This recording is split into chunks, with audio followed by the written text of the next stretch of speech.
How are you? Welcome to SVS English classes. We are here to study grammar portion.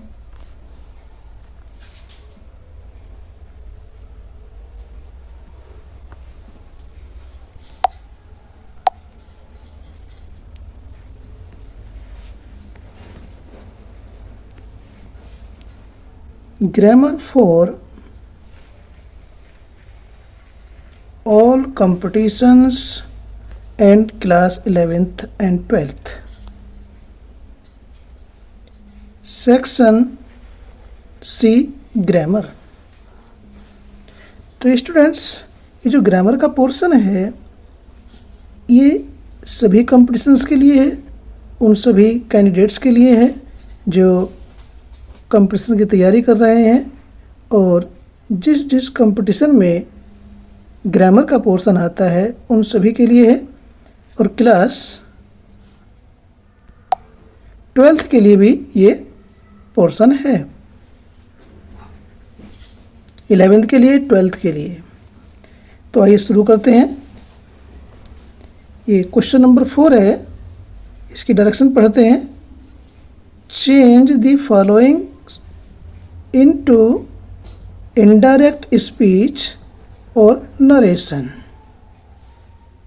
इसे हमें indirect में बदलना है।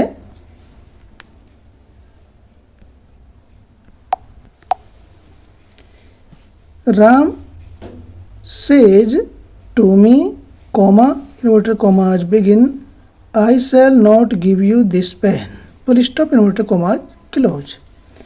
तो स्टूडेंट्स, यहाँ पर ये डायरेक्ट स्पीच दे रखी है और ये जो हमारी रिपोर्टिंग वर्ब है यहाँ पर प्रेजेंट इंडेफिनिट टेंस में आई हुई है।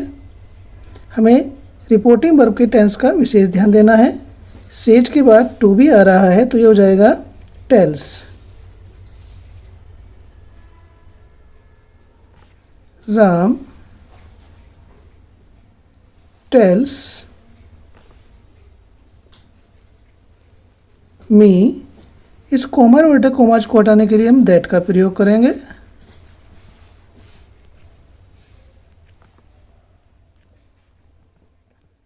और जो ये आई आ रहा है चेंज होगा राम के अनुसार, फर्स्ट पर्सन है तो ये होगा ही।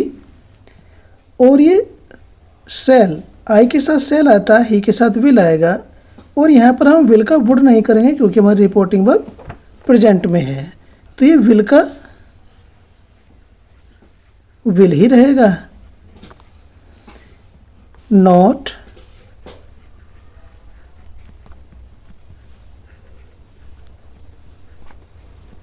Give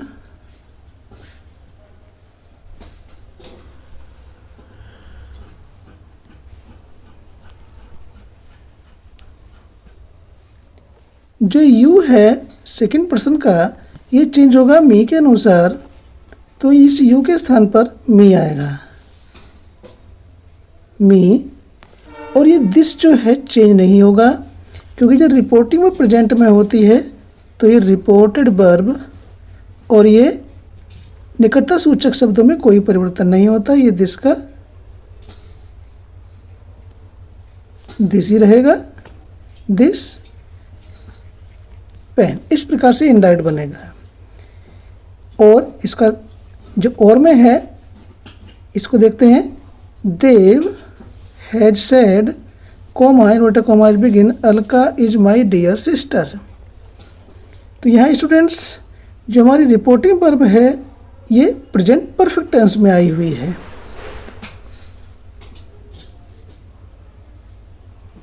Dev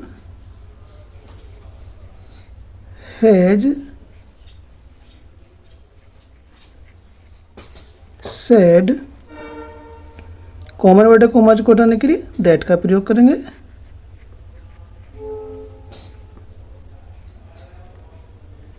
that Alka pronoun है।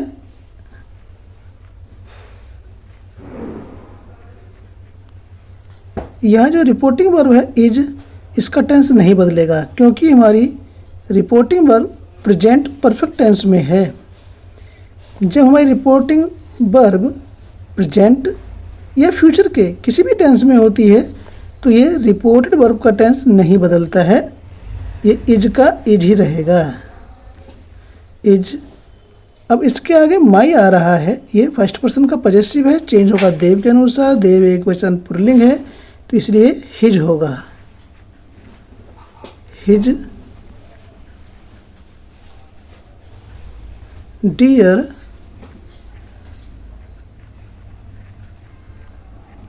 सिस्टर।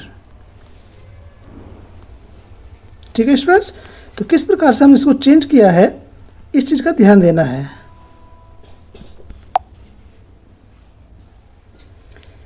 बी पोर्शन है transform the following as directed, निम्नांकित को उसके अनुसार बदलिए जैसी डायरेक्शन दी गई है, जैसा निर्देश दिया गया है। The old man is too weak to sit properly, remove too, इसमें हमें एड और टू को रिमूव करना है, हटाना है। तो देखेंगे the old man is, too को हम सो में चेंज करेंगे, वीक। अब इस वीक एडजेक्टिव के बाद में हम लेकर आएंगे दैट, कंजक्शन। दैट के बाद यह जो सब्जेक्ट आएगा वो इस ओल्ड मैन का सब्जेक्ट आएगा, दैट ही। अब ये हमारा प्रेजेंट में है इज, तो ही के बाद यहाँ पर आएगा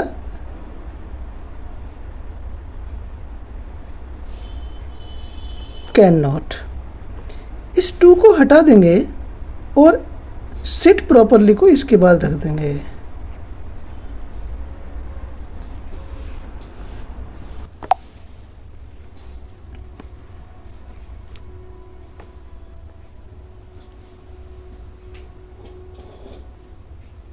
The old man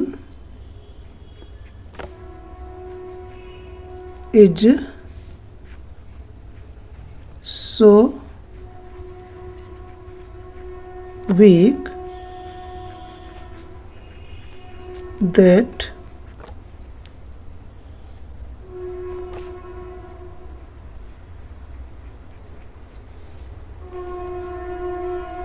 he cannot, इस टू को हटा कर सिट प्रॉपरली को ऐसे ही लिख देंगे,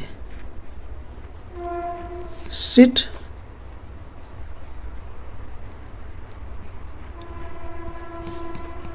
properly.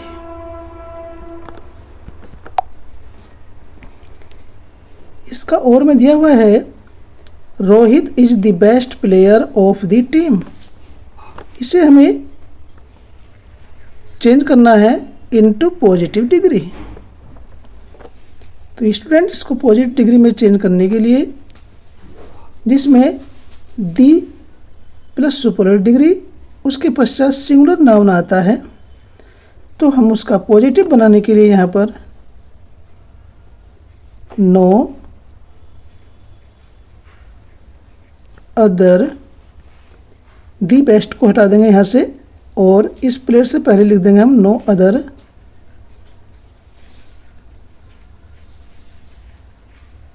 Player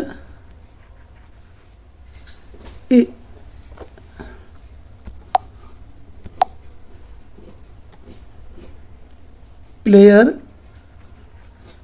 of the team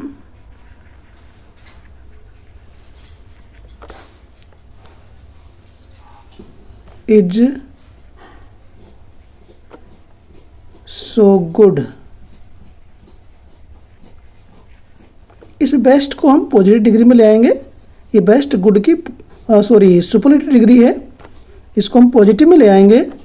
is so good as Rohit. इसमें बाद का सब्जेक्ट ये पहले आ गया और पहले का सब्जेक्ट बाद में आ गया, सब्जेक्ट के स्थान बदल जाते हैं। जहाँ हम पॉजिटिव से सुपरलेटिव में, सुपरलेटिव से पॉजिटिव में आते हैं तो सब्जेक्ट के स्थान बदल जाते हैं, वही हमने यहाँ पर किया है। इससे आगे है C, use any 3 of the following idioms in your own sentence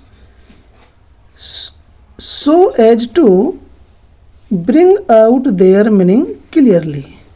use प्रयोग कीजिए एनी 3 कोई से 3 ऑफ द फॉलोइंग idioms निम्नलिखित idioms को इन योर ओन सेंटेंस अपने वाक्यों में, so as to bring out ताकि स्पष्ट हो सके, their meaning उनका अर्थ क्लियरली स्पष्ट रूप से, ताकि उनका मीनिंग स्पष्ट रूप से क्लियर हो सके या स्पष्ट हो सके।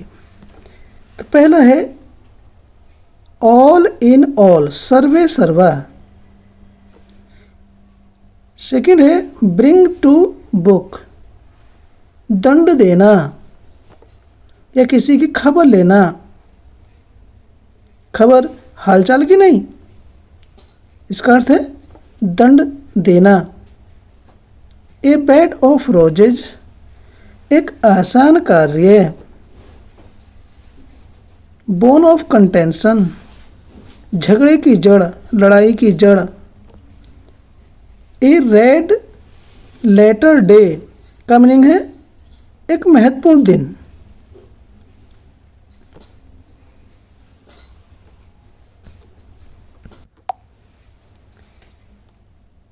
यहाँ पर इसका हमने प्रयोग दिया है, कई प्रकार से हमने आपको एक्सप्लेन करने का प्रयास किया है। All in all, a principal is all in all in the school. School के अंदर एक प्रिंसिपल सर्वे सर्वा होता है। तो स्टूडेंट्स, इनको रटने की आवश्यकता नहीं है, केवल समझने की है। हम इसे अपने डेली लाइफ में किस प्रकार से प्रयोग कर सकते हैं। नंबर 2 है father is all in the family. परिवार में पिता सर्वे सर्वा होते हैं।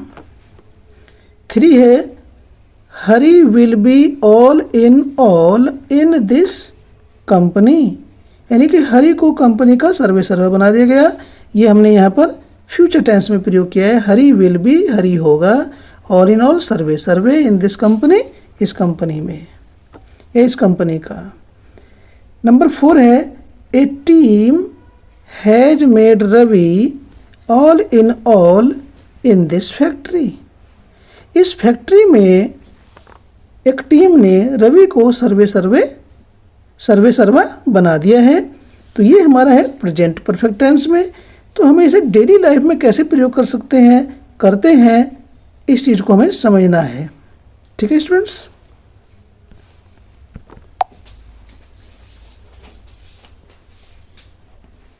ये ईडियम नंबर 2 है ब्रिंग टू बुक, सजा देना, टू पनिश। पहला यूसेज है इसका, the teacher has brought Mohan to book for his bad conduct. ये ब्रिंग टू बुक, सजा देना, ब्रिंग मेन वर्ब है। इसका हम जो फॉर्म होती है बना करके किसी भी टेंस में प्रयोग कर सकते हैं। पहला हमने प्रयोग किया है प्रेजेंट परफेक्ट टेंस में, the teacher has brought Mohan to book. अध्यापक ने दंड दिया है मोहन को फॉर हिज बैड कंडक्ट, उसके बुरे आचरण के लिए। नंबर 2 है father will bring me to book for not completing the homework. ये फ्यूचर इंडेफिनिट से प्रयोग किया है। ब्रिंग फर्स्ट फॉर्म में आ रही है। Father will bring me to book, father मुझे सजा देंगे for not completing the homework, homework पूरा न करने के लिए। इसमें ये नहीं आएगा। नंबर 3 है mother brings Mohan to book daily as he does not complete his work. माता, ये प्रेजेंट इंडेफिनिट टेंस में है। माता मोहन को प्रतिदिन सजा देती है। एज क्योंकि ही does not complete his work, क्योंकि वह काम को पूरा नहीं करता है। यह ऐसे भी हो सकता है, mother brings Mohan to book for not completing his work. ऐसे भी इसको हम कर सकते हैं, जैसे कि हमने ये नंबर 2 किया है। इसमें एज का ही प्रयोग कर सकते हैं और इस प्रकार से भी कर सकते हैं। नंबर 4 है, please don't bring my friend to book for his single mistake. कृपया don't bring my friend to book, मेरे मित्र को सजा मत दो। फॉर हिज सिंगल मिस्टेक, एक अकेली गलती के लिए। तो किसी प्रकार से हम प्रयोग कर सकते हैं। इसके बाद है नंबर 3,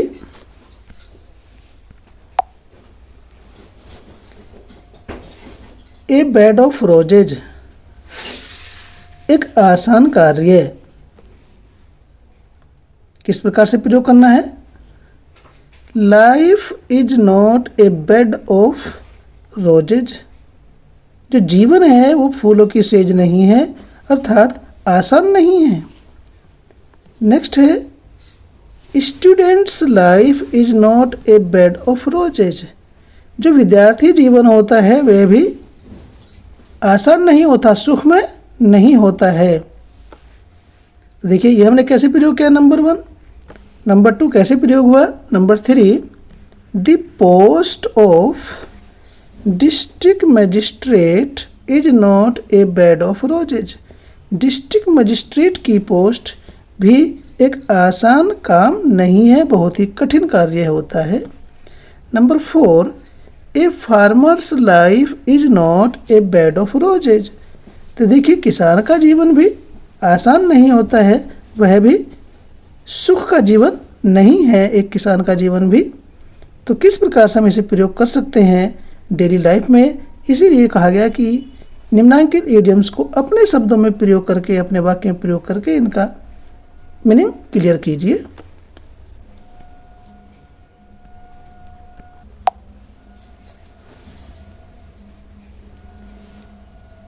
नंबर 4 है, बोन ऑफ कंटेंशन। लड़ाई की जड़, झगड़े की जड़, ए काज ऑफ क्वेरल। किस प्रकार से प्रयोग करेंगे? Kashmir is a bone of contention between India and Pakistan. Kashmir India और पाकिस्तान के बीच में लड़ाई की जड़ है। नेक्स्ट यूसेज है इसका, the property of the old merchant became a bone of contention between his 2 sons. एक बूढ़े व्यापारी की प्रॉपर्टी जो है वह बीकेम हो गई ए बोन ऑफ कंटेंशन, लड़ाई की जड़ उसके 2 पुत्रों के बीच में। तो कैसे प्रयोग किया है, इस चीज़ को ध्यान में देने की आवश्यकता है। Number 3, Mohan and Sohan found a pen. Mohan और सोहन को एक पेन मिल गया, कहीं से पड़ा हुआ। जा रहे थे रास्ते में, तो क्या हुआ? मोहन कह रहा मैं लूँगा, सोहन कह रहा मैं लूँगा। तो now it is a bone of contention between both of them. और अब वो पेन उन दोनों के बीच में लड़ाई की जड़ बन गया है।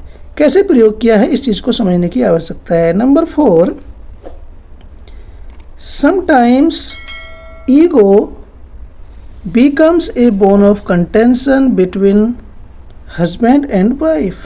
कभी कभी क्या होता है, हस्बैंड वाइफ में किसी बात को लेकर के अहम आ जाता है, स्वाभिमान आ जाता है।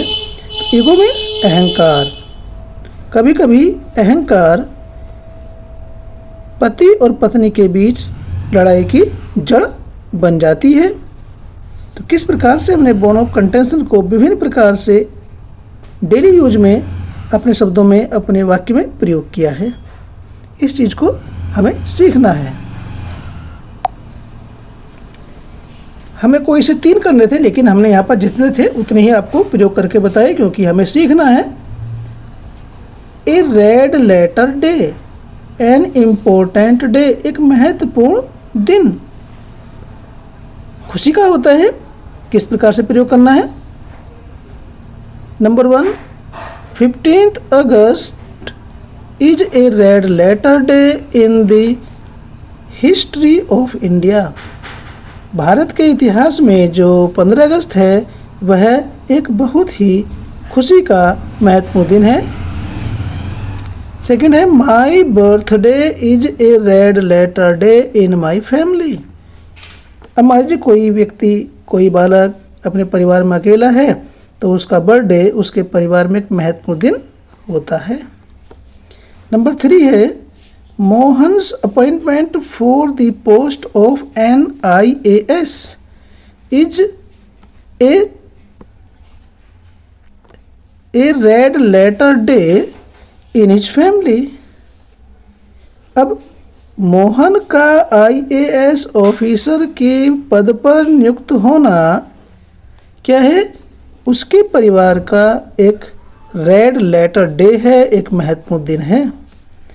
Number 4, marriage anniversary is a letter day in the life of husband and wife. तो देखिए, जो मैरिज एनिवर्सरी होती है, वर्षगांठ होती है, वो हस्बैंड वाइफ के जीवन में एक बहुत ही महत्वपूर्ण दिन होता है। तो ये किस प्रकार से हमने इडियम्स और फ्रेजेज प्रयोग किए, डेली लाइफ में हम इनका प्रयोग करें, इस प्रकार से हमने आपको एक्सप्लेन किया है।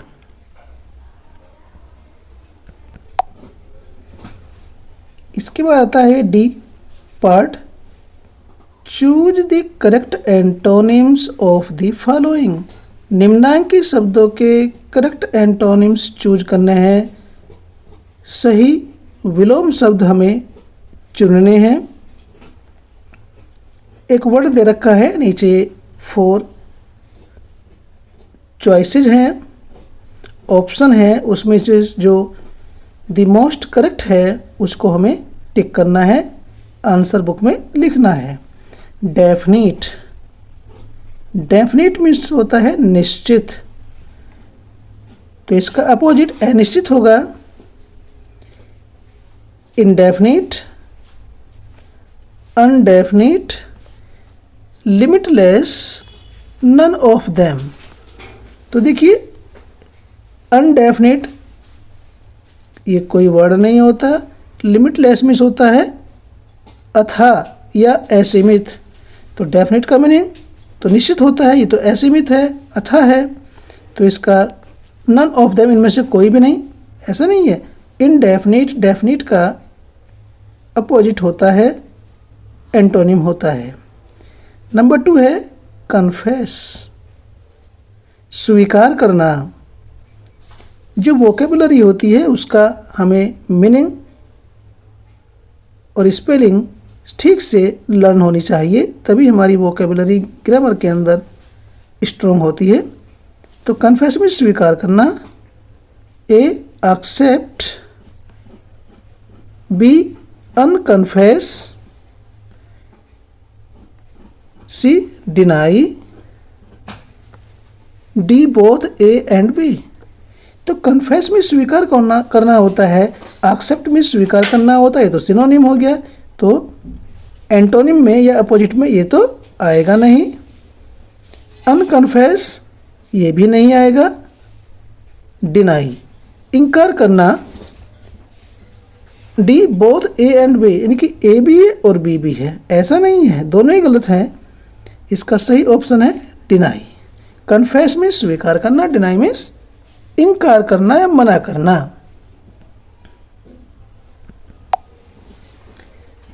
थर्ड एंटोनिम है लीगल, वैध, कानूनी। तो इसका opposite antonym A illegal, illegal, illegal, all of these. देखिए, इन लग रहा है, ऐसा लग रहा है, ये भी अपोजिट है, लेकिन ये नहीं है। अनलीगल, अन लगता है इसे, तो ये भी इसका एंटोनिम नहीं है। इलीगल लीगल का सही अपोजिट या एंटोनिम होता है। इसके बाद है E part, give the correct synonym of the following words. निम्नांकित शब्दों के हमें सिनोनिम या पर्यायवाची देने हैं। पहला है एडमिट, स्वीकार करना। ए कन्फेस, बी डिनाई, इनकार करना। रिफ्यूज, मना करना। नन ऑफ देम, इनमें से कोई भी नहीं। और कन्फेस में होता है स्वीकार करना। तो हमें एडमिट का मीनिंग स्वीकार करना होता है, कन्फेस का मीनिंग भी स्वीकार करना होता है। तो इसका सही सिनोनिम या पर्यायवाची कन्फेस है।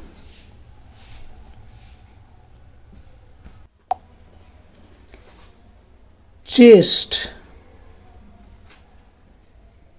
मीन्स होता है पवित्र या शुद्ध। ए फाउल, दूषित या गंदा। प्योर, शुद्ध या पवित्र। सी क्रिमिनल, अपराधी। D both A and B, यानी कि ए भी है और बी भी है। तो फाउल मीन्स तो दूषित या गंदा होता है, और प्योर मीन्स पवित्र या शुद्ध। तो हमें इसमें टिक करना है सिनोनिम यानी कि पर्यायवाची। तो चेस्ट का सिनोनिम जो मोस्ट सुटेबल है वो बी है, प्योर। थर्ड कैंडिड मीन्स होता है स्पष्ट। किसी चीज में झेप न खाने वाला। लवली, सुंदर। बोल्ड, निर्भीक। फ्रैंक, स्पष्ट वादी या स्पष्ट वक्ता। फाउल, गंदा। तो कैंडिड का जो मोस्ट सुटेबल सिनोनिम है वह है फ्रैंक। Number 4 grief. ग्रीफ में होता है दुख। सोरो का मीनिंग दुख होता है। हैप्पीनेस, खुशी। जॉय, आनंद। प्लेजर, सुख। तो इसमें जो ग्रीफ का सिनोनिम है वह सोरो है। हैप्पीनेस, जॉय, प्लेजर तो इसके अपोजिट है। और हमें क्या ढूंढना है, टिक करना सिनोनिम। तो ये ए इसका मोस्ट सुटेबल ऑप्शन है।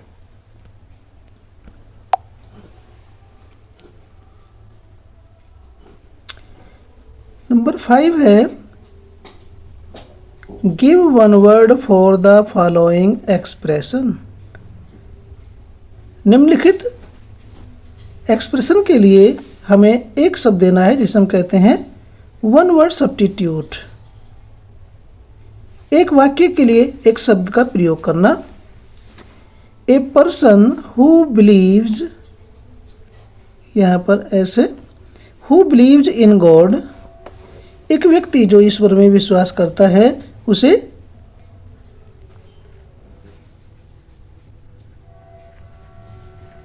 थीस्ट कहा जाता है। ईश्वरवादी, या दो होंगे उसमें से एक करना है। One who does not eat, एक व्यक्ति जो ईट मीट, एक व्यक्ति जो मीट नहीं खाता है उसे क्या कहते हैं,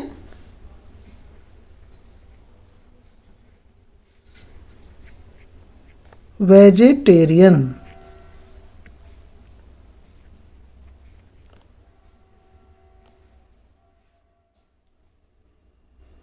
ए वेजिटेरियन, ठीक है।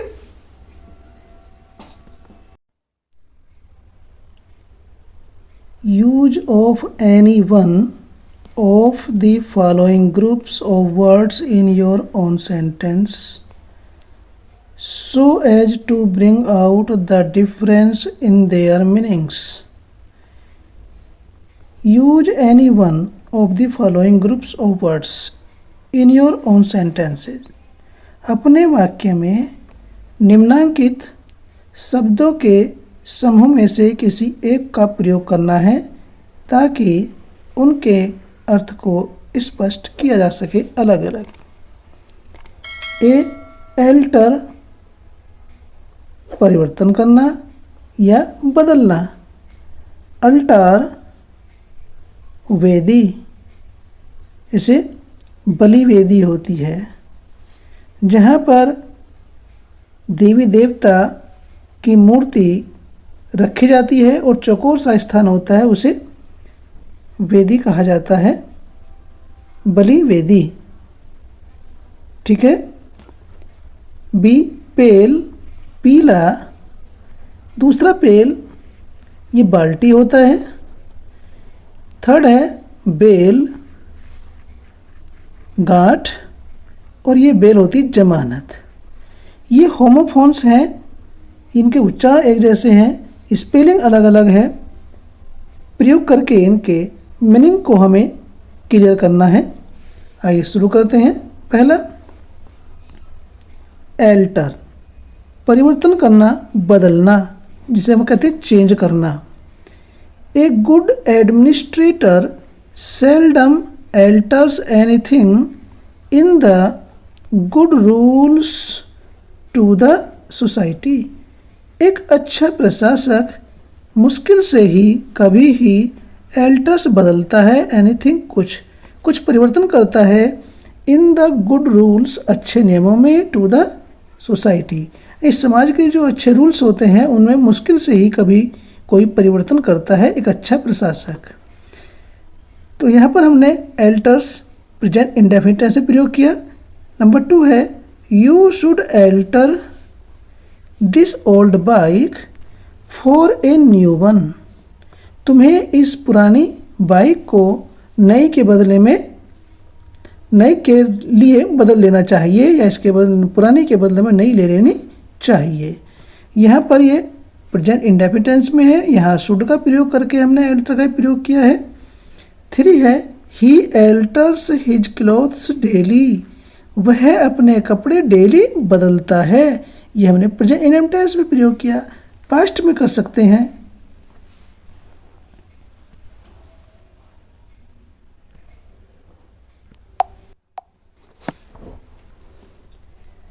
अब इसका है अल्टार वेदी। हमने इसको 3 सेंटेंस में प्रयोग करके दिखाया है। मैनी पीपल सेक्रीफाइस ये गोट है।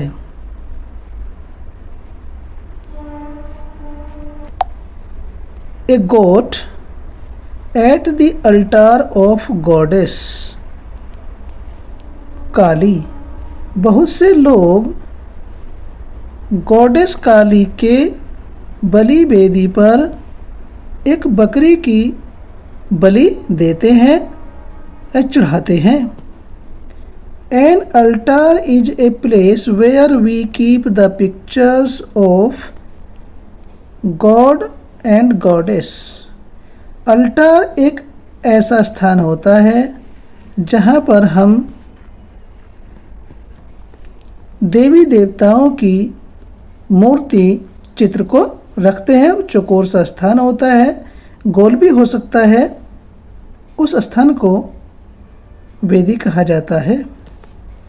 थर्ड है a patriot always sacrifices himself at the altar of his Motherland.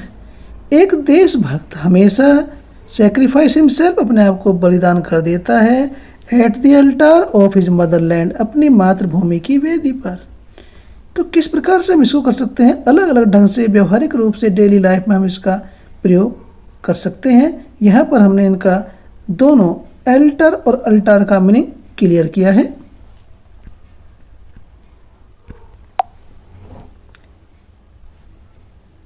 यहाँ पर है पेल बाल्टी। Please bring a pail full of water. Please कृपया पानी से भरी हुई एक बाल्टी लाइए। दूसरा प्रयोग है इसका a pail is a container for filling water और liquid in it. A pail एक बाल्टी, एक क्या होता है, कंटेनर होता है, एक पात्र होता है जिसमें पानी या कोई भी तरल पदार्थ भरा जाता है, जो हमारे घरों में अक्सर मिलती हैं, जिसे हम बकेट भी कहते हैं। इस पेल का सिनोनिम है बकेट, BUCKET।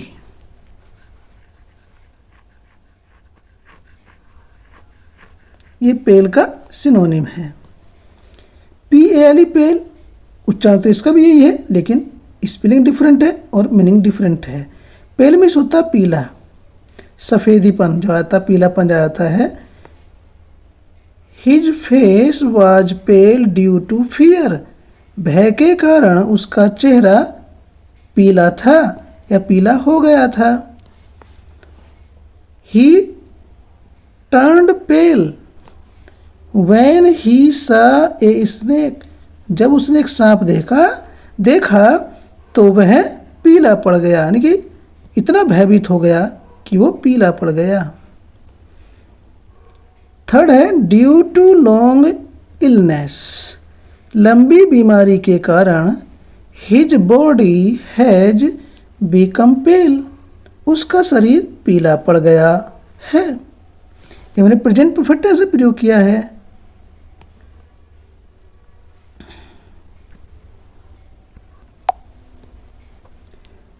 बेल, बेल में होता है जमानत। दिस मर्डर, ये मर्डरर होगा। This murderer has been released on bail, इस हत्यारे को जमानत पर छुड़ाया गया है। ये प्रेजेंट परफेक्ट टेंस में पैसिव वॉइस में है। A bail is a court order to release a man from the jail. A bail एक जमानत, इज ए कोर्ट ऑर्डर एक कोर्ट का आदेश होता है, टू रिलीज छुड़ाने के लिए, ऑन ए मैन एक व्यक्ति को, फ्रॉम जेल जेल से। एक बेल एक कोर्ट का एक ऐसा आदेश होता है जिसके द्वारा एक व्यक्ति को जेल से छुड़ाया जा सकता है। 3 है Mohan is getting the papers ready for the bail of his friend. Mohan is getting the papers ready, Mohan paper तैयार करा रहा है, फॉर द बेल जमानत के लिए, ऑफ हिज फ्रेंड अपने मित्र की। बेल इसका मीनिंग होता है गांठ, कपड़े की गांठ, रुई की गांठ। पहला है yesterday I purchased a bale of cotton for yarn. Yesterday कल, आई परचेज्ड मैंने खरीदी, ए बेल एक गांठ, ऑफ कॉटन रुई की, फॉर यार्न सूत के लिए, सूत कतवाने के लिए रुई की मैंने एक गांठ खरीदी। Number 2, Mohan released 2 bales of clothes from the station। Mohan ने रिलीज छुड़वाई 2 bales 2 गांठ, ऑफ क्लोथ्स कपड़ों की, फ्रॉम द स्टेशन स्टेशन से। स्टेशन पर ट्रेन से कपड़ों की गांठ आई थी, गांठ, वहाँ से मोहन कपड़े की 2 गांठ स्टेशन से छुड़ा करके लाया। तो ये था हमारा ग्रामर का पोर्शन।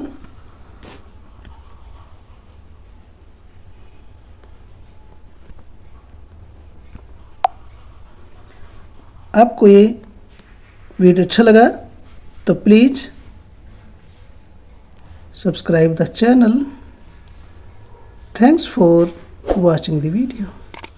थैंक्स। फिर मिलते हैं एक नई वीडियो के साथ। Till then take care, bye bye.